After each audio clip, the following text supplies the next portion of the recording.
very, very pleased to welcome you to the first of our GFTU Solidarity Series workshops. It's a series looking at solidarity internationally, looking at how we build solidarity domestically, looking at what solidarity means to us, and no better way to begin this series this evening than with the Ron Todd Foundation. For those who don't know about the Ron Todd Foundation, it's quite a unique organisation, I think, that is there.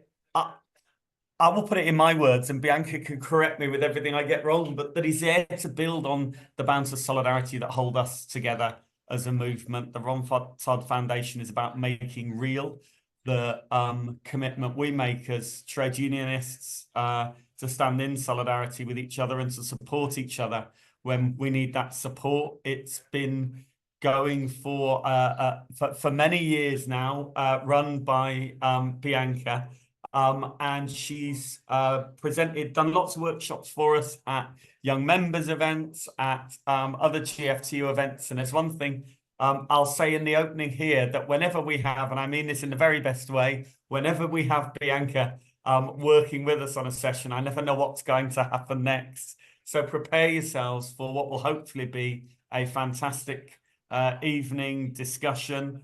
I would imagine plenty of participation and to think about what real solidarity means to us. I should have introduced myself at the beginning. My name's Gawain Little. I'm General Secretary of the General Federation of Trade Unions. It's fantastic to welcome you all here. So without further ado, I'm going to hand over to Bianca. During the session, we may post some links in the chat about things Bianca talks about the Ron Todd Foundation itself. And again, just as I'm handing over, I want to mention there's a really important campaign on now to save the Ron Todd Foundation and to continue its work into the future. We'll be posting links about that. Please do get involved. Please do support. But for now, over to Bianca. Bianca, you're very, very welcome. And I turn the session over to you.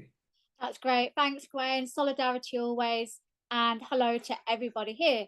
I'm just apologising in advance because I've got my sister's beagle and I have a golden retriever.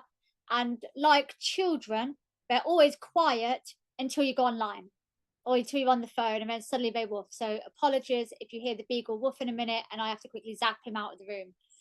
So I want to tell you a bit about who I am in the foundation to start with. And hey, Kevin, hey to Joe, and hey to everybody who has just joined. It's really great to see you, especially on this cold, wet, yucky day. So Ron Todd was the General Secretary of the TGWU, which you will now know as Unite the Union. And back in the day, it was the biggest union. And despite the kind of unison and Unite deciding who's the biggest nowadays, yeah, back in the day, the TNG probably stood the way in terms of some of the principles that we as trade unionists think are so important. Some of those are a commitment to anti-nuclear weapons, which I know that the GFTU are supportive of. Do you mean we can live in a world of peace? And never has there been a time when we see what's going on in Palestine, Lebanon, Congo, and Sudan, and across the world with war. Do we need peace more often? And he was also an internationalist. And it was surprising to all of us here that the TUC and comrades across the movement used to also call Mandela a terrorist. It wasn't just Thatcher who used that language. It was of us off the left. But it was my granddad and other members of the TUC who actually started with the motion and made sure that we had an apartheid action plan that went alongside. We didn't support South African goods. And my granddad was part of the delegation that supported his release. And so I come from a family where we don't talk and learn about equality. It's in our everyday language, in our house. It's everything that we are. So the foundation was set up because I don't know about you, but when Ed Miliband was in power, I used the word power in opposition, it was a bit annoying because we had all these demos and they wouldn't come out. And the demo that I remember that the leader of the Labour Party wouldn't come out on is when we were talking about the bedroom tax. And the bedroom tax was horrific and still is a horrific piece of legislation. which meant that ordinary people, working people, were losing their homes if they couldn't afford the extra additional tax. And so the foundation started off with, what would Ron do? And sadly for me, I think what Ron would do, what my granddad would have done, is he would have invited people around his house. And the reason I know that to be true is I remember being on holiday with him in Lanzarote, and he wore a shirt and tie, and it was really, really hot. So I said to my granddad, "What are you doing? Take the shirt, get into a t-shirt, get off the tie." And he said, "Bianca, I'm the general secretary and I will see members here and I'm representing." And lo and behold, he did see members and he saw them during our holiday. And it was really important to him that he was able to offer them solidarity wherever they met him. I'm not sure there's many general secretaries across the movement that would actually meet with members, discuss problems whilst away with their family, but he was one of a kind. So what we decided is I live next door to my mum and dad, and I can tell by Gwen's face that he wishes that he lived next door to his parents, and that he's really excited for when his children get older to where they might live. He's hoping that they live next door to him. But we live in a global world, so that's probably not going to happen. They're probably going to escape and travel. Maybe I should have. But no, I live at number 39 Lee Road, and my mum and dad lived at number 41. And what we decided to do is to knock through. So it's one house. So I now live with my parents, with the 2 dogs, with my husband, and it's one jolly family. And if you are a trade union member and you fall upon hard times, you can come to our house for free. But what that means is the word brother, sister, comrade are actually doing words. Yeah, so I don't know whether any of you got brothers and sisters. I've got a couple of sisters. They kind of get on my nerves. Don't know whether your siblings get on your nerves. I kind of love them, but I also hate them in equal measures, depending on what we're doing. But if they're in trouble, if they run out of food, if they need somewhere to be, they can come to my house for free. They're my sisters. I won't charge them for electric. I won't ask for a donation for the food because they are my sisters. They are family. And we've just had a whole week of the TUC, and they used the word family, brothers and sisters. And the question has to be posed, what does that actually mean other than emotion? And I'm going to talk about that further in a minute. But in this house, what it means is that it's solidarity in action. It actually means, if it's more than a word, I can't charge people to come here. I can't ask them why their lives have fallen apart. All I can do is offer support, a listening ear, a hug when needed, and a warm cup of tea. I hope it's warm by the time you get it. With my nattering, it's probably about lukewarm, but hopefully by the time you see it and get it, it will be nice. Dinner's always at 6 o'clock here, and we work on an SOS kind of thing, which is stretch or starve.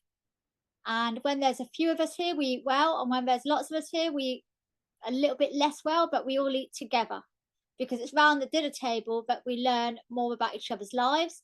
It's round the dinner table that we can find out how the problems of our communities can be solved. It's through food and chatting that we can make people's lives a little bit easier. So at the Ron Todd House, it's open every day of the year. It's open 24 hours a day. And when I'm not here, then a member of the family is, and you can come in. We won't ask anything other than, what's your union and can you sign our cellar wall? So we've got sellers here, and as Sarah and Gwen and some of the others know, you get to sign it if you can stretch high enough to a bit that doesn't have a name on. Now, over the last, I think it's 5 years, we have had roughly 52,000 people through our front door, which is an extraordinary amount of people considering we're just one terraced house. I should have explained that actually. We don't live in a mansion, we just live in a regular house like everybody else. But what we do is we try and organise so that every person, every household down our street during this winter, whether they get the winter fuel allowance or not, they won't be cold. So what happens down our road is that every house has 3 neighbours either side, but they can knock on the door if they run out of food, if they don't have any heating. They can go and knock on each other's houses. Now, how fab is that? And we don't need to advertise it, because that's not how solidarity works in the real world. It's not through adverts, it's through conversations, it's through real life people. So that's part of where we start with the Ron Todd House. And then we move on to Ron Todd Lecture and Awards, because I know that you trade unionists, you love a good lecture. I've seen you at protests where you all march to the top where we can hear people speak. I'm not sure how I feel about those protests sometimes. I think they're really good for motivating people, but I'm not sure that we need to update our solidarity actions. And I'm going to talk about that again in a minute. I think that all of you on this call, on this webinar, are probably extraordinary. And I think that one of the things that the foundation strives to do is to celebrate the extraordinary actions of ordinary people. And so I would encourage all comrades tonight to think of somebody, it could be yourself, and you should nominate them for a Ron Todd Award, which happens around what would have been my granddad's birthday, which is around the 11th of March every year. So it's the nearest Saturday that we have for that. And it's always at the Marks Memorial Library. And we've had some great speakers, some great people come, from the one and only Jeremy Corbyn to the wonderful Roger Mackenzie, the McStrike group, McDonald's McStrikers, which was fantastic, Strike Map. There's some really great award winners from Kate Hudson from CND, and the list goes on from like the Grenfell people. But I don't know any of you yet, but I'm pretty sure there's an award winner amongst you. So we have the awards, we have the house, and then we have some educational stuff, but we're working in partnership with the GFTU to look at how we get that out further. So we do a lot of solidarity in practice, residentials, workshops, and kind of chaos moments is what I like to say. I think when I last came to the GFTU, I gave everybody a balloon. They weren't quite sure why, but they enjoyed it anyway. When we talk about solidarity, it feels to me as if at the moment it's fairly rubbish, if I'm going to be honest with you. So what I mean by that is I've just seen a really good motion that Unite led around the winter fuel allowance. And that's great. I'm really grateful they did that at the TUC. But now what? Are they going to call for every branch across the country to be open every night and every weekend so that trade unions, if they are cold, can use their warm offices as spaces to sit, to charge up their phones, to do that kind of stuff? I'm doubting it. So I feel like one of the things that's happening at the moment with the kind of influence of social media is we've become too reliant on the photo that's a tweet. So we're really good at that, aren't we? We're really good at tweeting. We're really good at doing a picture that says, yeah, I support Palestine, whilst buying Coca-Cola. We need to look at what we do and how it moves beyond that one action. And I think that's what we try to do at the Ron Todd House, is give confidence around that. An example of what we do is, I don't know about you in your locality, but in my locality, homelessness is increasing. And all too often, we walk past homeless people, and I guess we have to, don't we? Because I haven't got an endless pot of money like you guys haven't either. So there are occasions where I've got a spare couple of quid and I'm going to give that, and I'm always going to give it to the person, even though there's controversy around that, because I don't mind what they spend their money on. A bit like when you get your wages, your boss doesn't say to you, please don't buy cocaine and crack, please use your money on your mortgage. They trust you to make the right decision with your money, And we have to trust people to make the right decision with whatever we do for homeless people, even though sometimes they don't make good decisions. That's not, for me, my kind of thing to be working on. But every time I walk past a homeless person, I lose a bit of my humanity. And I think that's intentional by a lot of governments because they want us not to care about each other.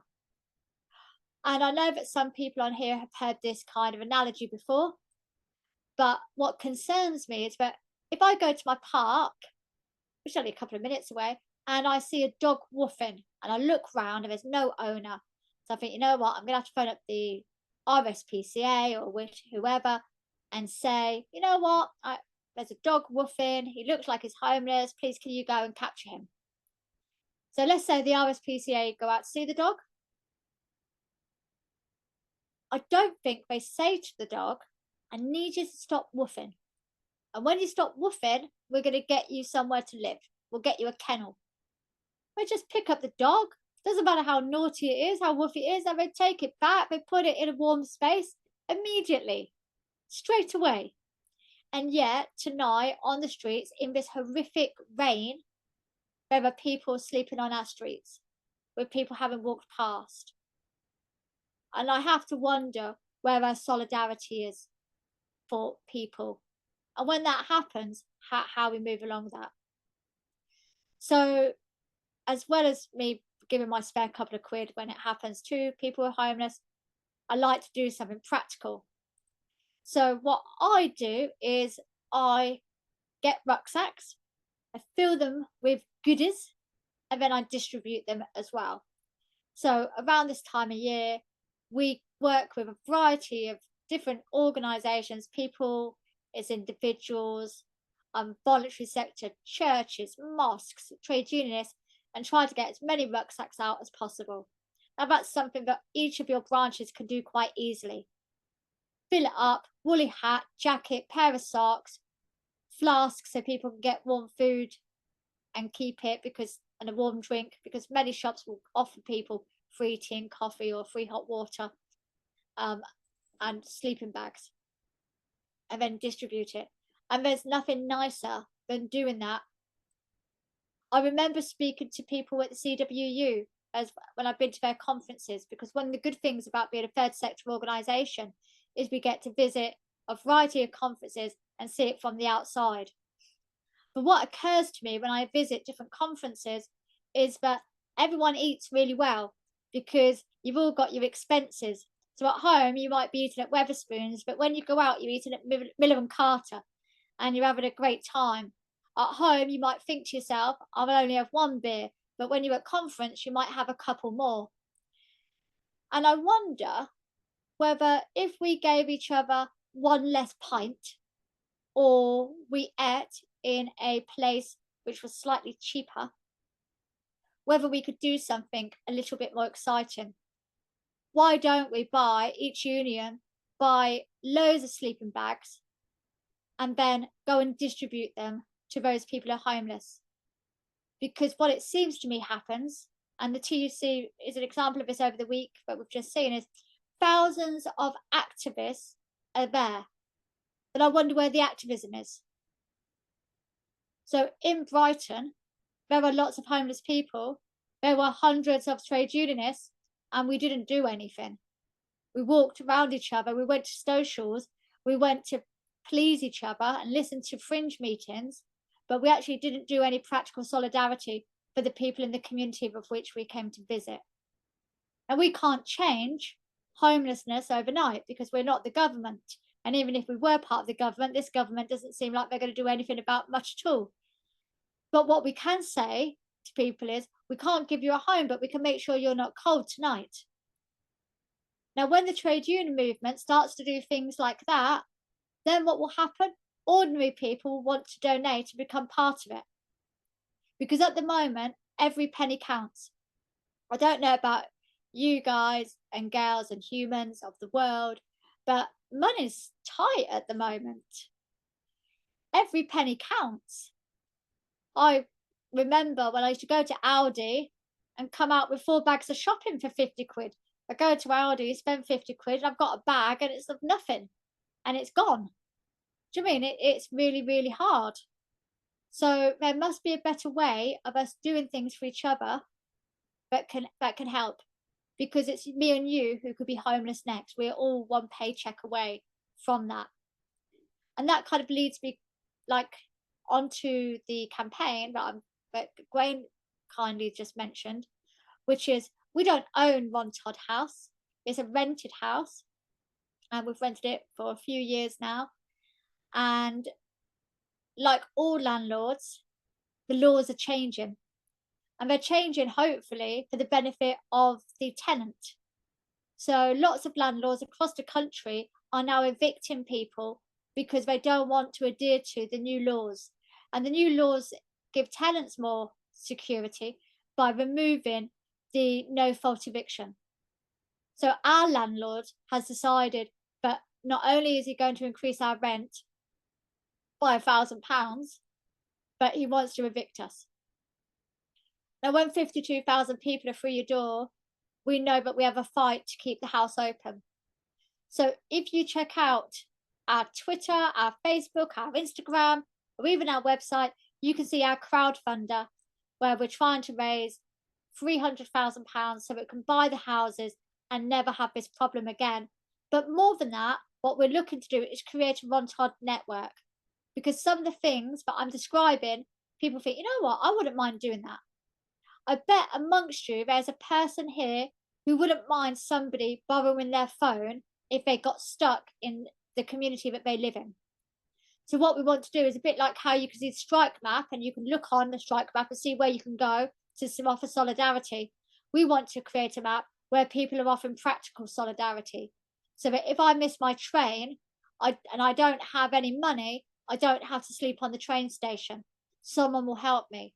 If my boiler breaks and I can't afford the fee to fix it, but I can find a comrade who might be able to help me. If my washing machine breaks down, I need to find a comrade who might be able to help me. And that's the kind of solidarity in action. Solidarity is not a word, it's an action.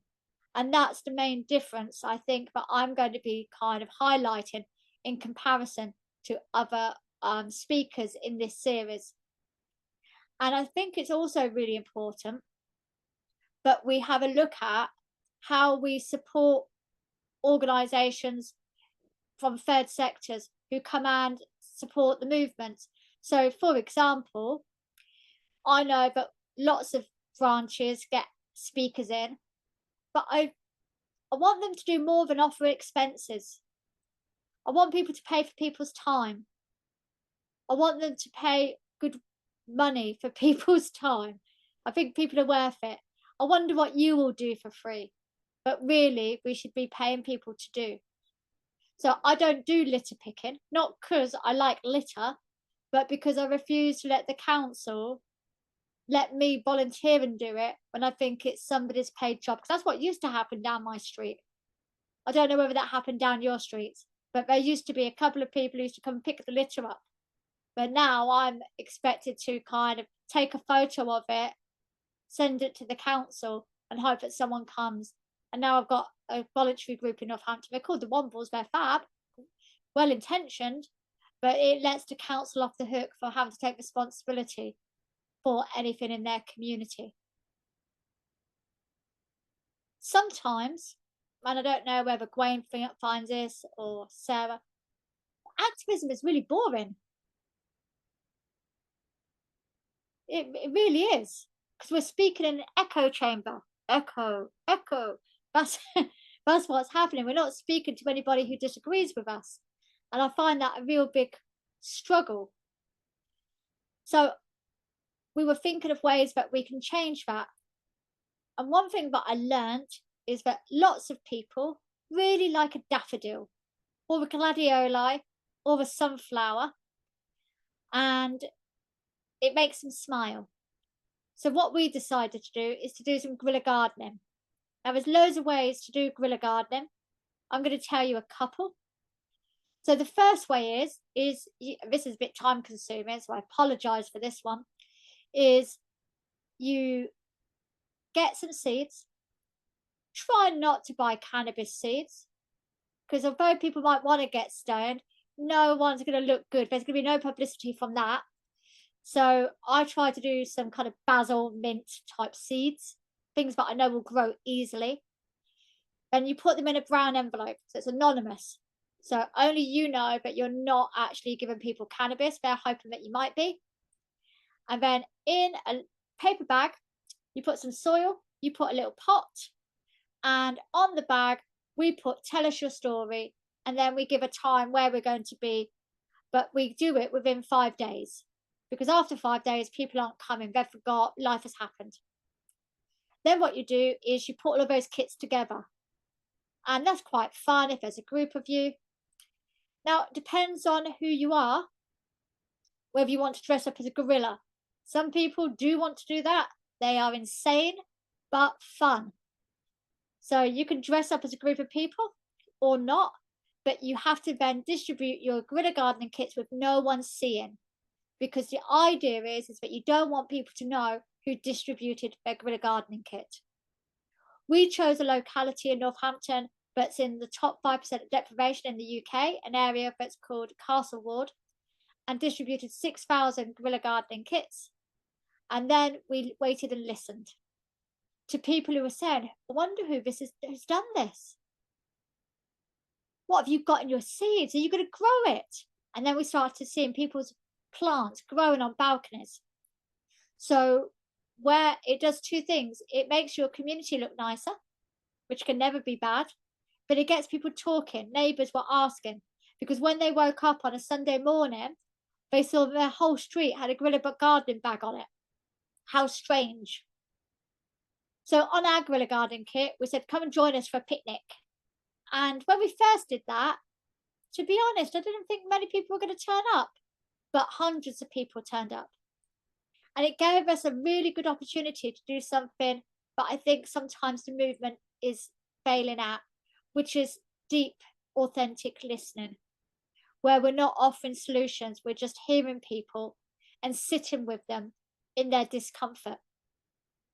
And because we offered no judgment, they were like, wow, you know what? This has really cheered me up. What do you do? And then we explained, because most people just listen to the press.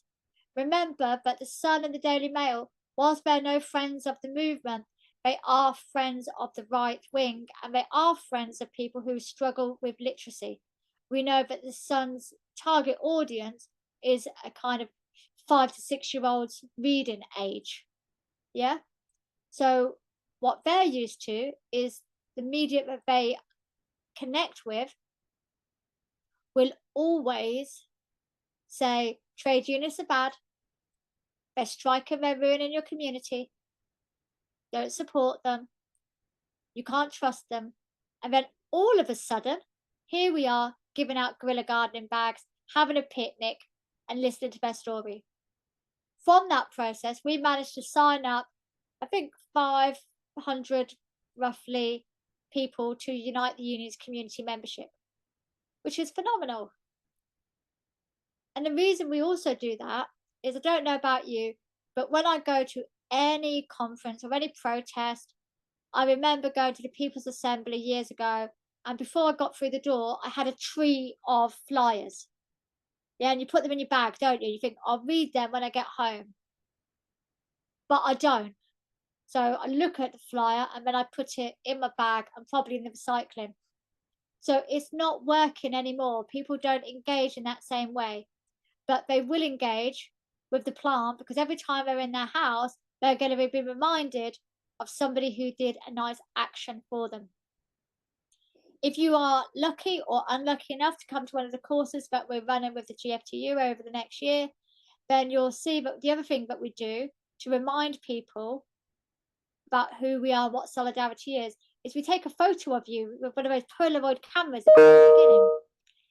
And one of the good things about that is that at the beginning of any course, none of us looks our best, do we? It's normally on a Friday that we start things, so we're rushing. But by the end of the course, we're looking fresh. So we take another photo.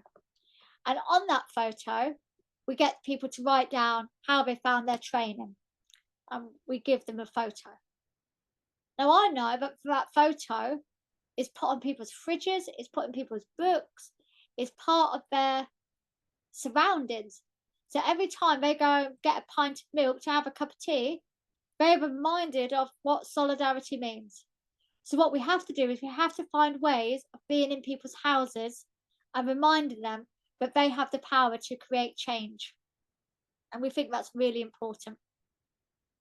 One of the other ways that we think is important to create change here at the Ron Todd Foundation is through music. Now, luckily, I'm not planning to sing to you tonight, so everyone is safe. For you, I can see Gwen's like feeling this session is going well already. No one's got a balloon. Bianca's not singing. We're doing okay. But music changes the world. So my granddad was a bit of a poet of sorts, and he wrote a song about the Tolpuddle martyrs.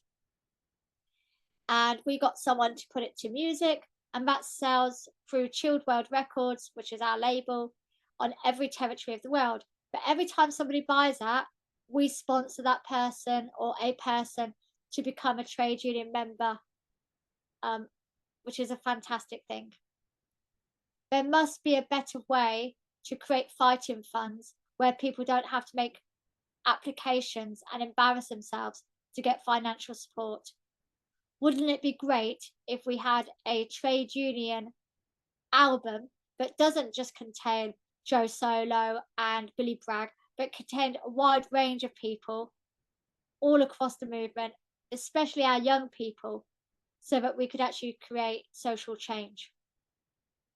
If I'm giving you other food for thought about what I think is practical solidarity and how we can get into people's homes, I wonder how many phone apps or computer games any of you have played that has any connection to the movement.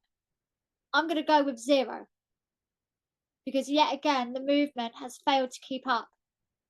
So what we do is we protest, we make banners, but we don't do anything with it. And so our challenge is, how do we make the protest into something back home?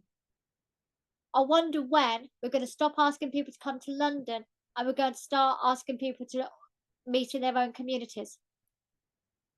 The amount of money that's spent on people getting to London, and then everybody moans that, oh no, man, we didn't make it on the BBC, but we didn't create our own YouTube channel, and we haven't created our own media platforms. So we really do have to look at how we can get into the kind of modern world more efficiently and connect with people who we wouldn't normally connect with.